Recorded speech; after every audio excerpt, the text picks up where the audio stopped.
जय श्री राधे प्यारे बच्चों। बच्चों आज एक क्वेश्चन और डिस्कस करेंगे हम पी क्यू आर एस का। जैसा कि मैं आपको प्रॉमिस कर चुका हूं कि डेली सुबह हम एक पी क्यू आर एस का क्वेश्चन भी अपलोड किया करेंगे। तो वही पहला क्वेश्चन है आपके इस चैनल पे ये। लेकिन इस क्वेश्चन को करने से पहले मैंने अपने सभी लॉयल, सभी डेडिकेटेड, मेहनती बच्चों के लिए एक छोटी सी कविता शेयर करने की सोची आज सुबह, जिससे आपके अंदर मोटिवेशन आएगा।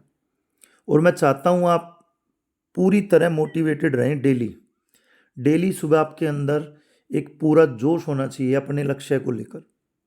लेकिन कभी कभी डीमोटिवेशन जैसे आ जाता है, तो अगर इस कविता को आप अपनी लाइफ में ऐड कर लेते हैं, अपने सपनों के साथ ऐड कर लेते हैं, अपने विचारों में ऐड कर लेते हैं, तो मुझे नहीं लगता कि आपको डीमोटिवेशन आने देगी ये कविता। चलिए थोड़ा सा डिस्कस करता हूँ। ज़्यादा नहीं है, 10-12 लाइन की कविता है, लेकिन मुझे बहुत अच्छी लगी तो मैंने सोचा आपके साथ शेयर की जाए। सुनिए ध्यान से।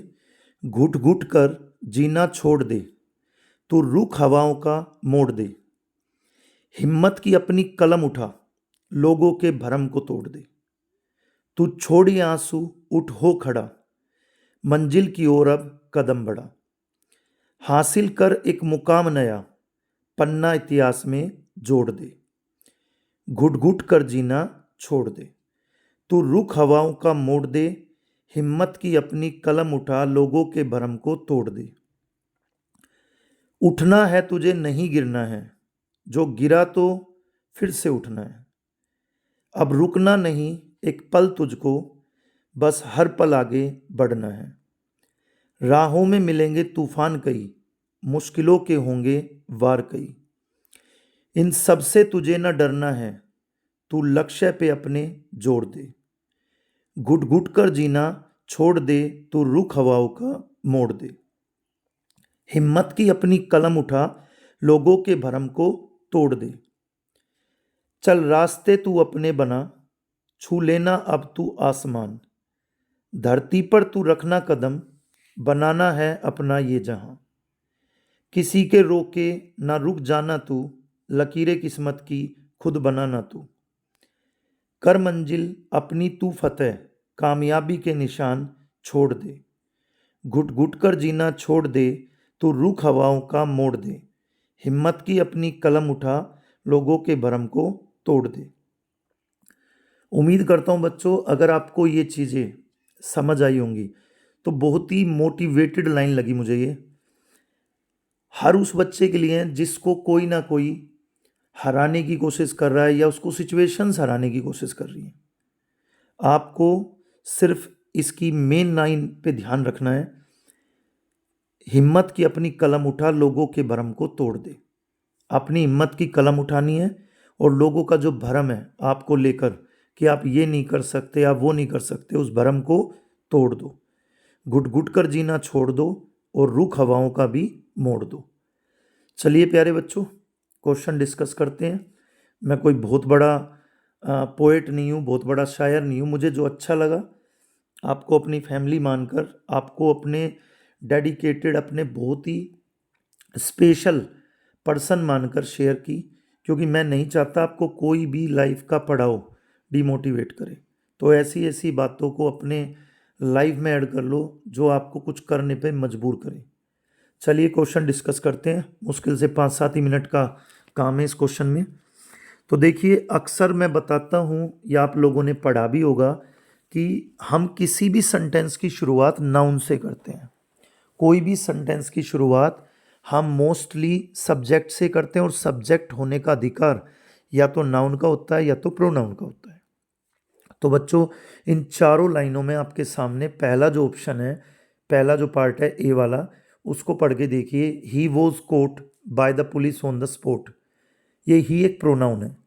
प्रोनाउन तब आता है जब हम उससे पहले नाउन का जिक्र कर चुके हों, यानी हम किसी नाम की बात कर चुके हों।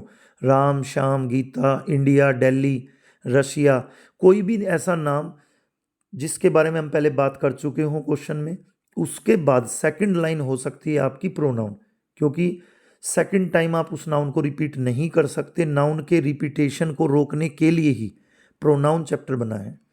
तो हमारा ए ऑप्शन से स्टार्ट हो ही नहीं सकता आंसर। अगर हम बी की बात करें तो देखिए एक नाम मिला हमें, Anil bought a car last week, यानी अनिल यहाँ पे सब्जेक्ट है, अनिल एक नाउन है, अनिल से हम सेंटेंस को शुरू कर सकते हैं।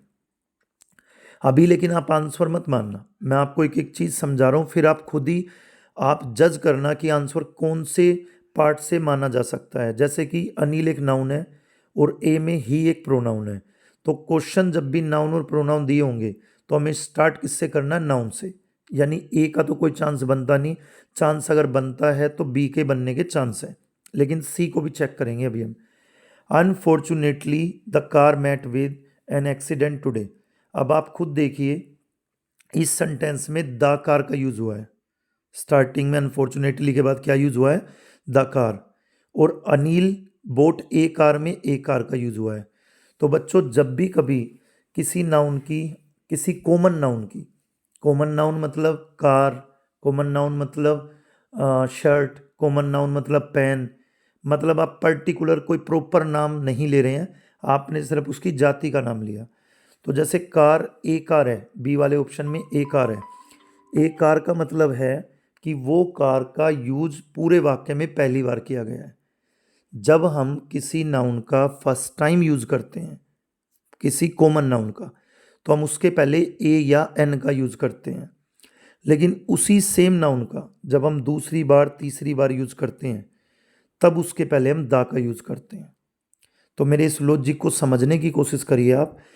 बी वाले पार्ट में जो ए कार है, यानी वो पहली लाइन है किस लाइन से, सी वाली लाइन से, क्योंकि सी वाली लाइन में दा कार का यूज हुआ है और ऊपर वाली लाइन में ए कार का यूज हुआ है।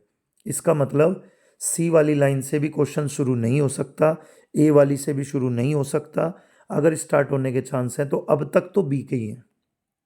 क्वेश्चन नंबर डी भी देख लो एक बार, सॉरी जो ऑप्शन नंबर डी है, the accident took place due to the carelessness of his driver. अब अभी आपको जो बात बताई है सेम वही बात यहाँ पर फिर फॉलो हो रही है। देखिए सी वाले पार्ट में लिखा है एन एक्सीडेंट और डी वाले में लिखा है द एक्सीडेंट।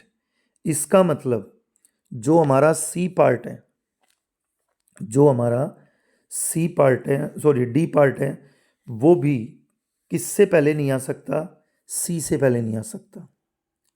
सी से पहले डी पार्ट नहीं आ सकता क्योंकि डी पार्ट में द एक्सीडेंट है और सी पार्ट में एन एक्सीडेंट है।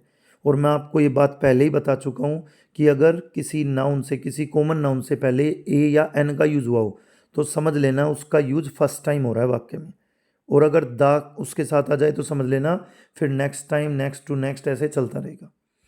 तो बच्चों सबसे बेहतर जो हमें इसमें लाइन है, जो कह सकते हैं जिससे शुरू किया जा सकता है, तो वो प्यारे बच्चों कौन सी है, वो है हमारी बी। बी से क्वेश्चन शुरू होगा, अनिल बोट ए कार लास्ट वीक, यानी बी से हमारी सेंटेंस की स्टार्टिंग हो गई।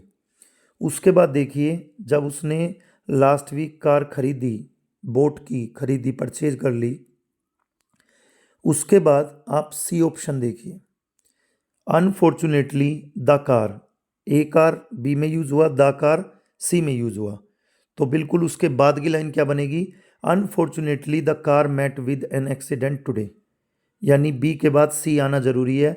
रीजन ए कार के बाद द कार, दूसरा रीजन एन एक्सीडेंट है ना कि द एक्सीडेंट है, डी में द एक्सीडेंट है, तो द एक्सीडेंट वाली लाइन बाद में आएगी ना कि एन एक्सीडेंट वाली लाइन से पहले आएगी।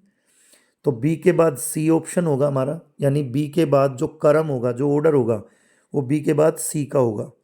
और सी के बाद देखिए द का होगा, कारण द एक्सीडेंट, अभी ऊपर एन एक्सीडेंट की बात हो रही है, एन एक्सीडेंट को अगर दूसरी बार यूज करेंगे तो the accident took place due to the carelessness of his driver. किसकी लापरवाही, किसकी लापरवाही की वजह से एक्सीडेंट हुआ है, ड्राइवर की वजह से। तो जो यहाँ पे ड्राइवर है वो ड्राइवर एक नाउन है, नाउन पहली बार यूज होगा, दूसरी बार प्रोनाउन यूज होगा, यानी कि सी के बाद तो लाइन आएगी डी, लेकिन जो हिज ड्राइवर है, अब वो ड्राइवर कौन है, ही, यानी उसके लिए क्या यूज हुआ है, he was caught by the police on the spot. Police ने उसको ऑन द स्पॉट पकड़ लिया। मैं उम्मीद करता हूँ बच्चों बहुत आसानी से, बड़ी इजी तरीके से आपको ये क्वेश्चन समझ आ गया होगा। अगर फिर भी कहीं दिक्कत है, नहीं समझ आया है, तो आप एक कमेंट डाल देना कि सर मुझे ये वाला पार्ट समझ नहीं आया कि ये इसके बाद क्यों आया, या आपके अकॉर्डिंग इसके बाद ये वाली लाइन आनी चाहिए। तो आप मुझे ज़रूर कमेंट कर देना, मैं दोबारा वीडियो बना के अपलोड कर दूंगा। डेली का एक PQRS पूरी कोशिश रहेगी मेरी कि हम इस पे अपलोड करें। आप इस चैनल पे डेली का काम डेली करते चलोगे तो आपको बहुत ही ज़्यादा अच्छी तैयारी मिलेगी, कोई दिक्कत नहीं आने वाली। तो प्यारे बच्चों, आज का हमारा एक क्वेश्चन पूरा हुआ। 2 शीट करंट अफेयर की हमारी अपलोड हो चुकी हैं, उनको भी आज के आज ही निपटा देना तुम्हें, और इस सीट को भी आज के आज ही निपटा देना है। कोई भी क्वेश्चन बेवजह नहीं उठाया जा रहा है। आप देख सकते हैं ये क्वेश्चन, देखो इसका आंसर जो है वो क्या होगा, B, C, D, A जो हमारे ऑप्शन थे अभी। और ये क्वेश्चन कब आया हुआ है आप चेक कर सकते हो, SSC CGL pre 2020 17/8/2021 shift third, यानी CGL लेवल का क्वेश्चन है, प्रीलियम एग्ज़ाम का। सारे क्वेश्चन वो कराऊंगा आपको जो प्रीवियस ईयर होंगे, कोई भी किसी किताब से उठाकर कुछ भी नहीं पढ़ाया जाएगा। आपको हर क्वेश्चन किसी ना किसी एग्ज़ाम में रिपीटेड मिलेगा, और अगर आप इतना कर लेते हो क्वेश्चन एग्ज़ाम में छपेगा बच्चों। डरने की ज़रूरत नहीं है, बस भरोसा रखने की ज़रूरत है। चलिए, हरे कृष्णा, आज के लिए इतना ही काफ़ी है।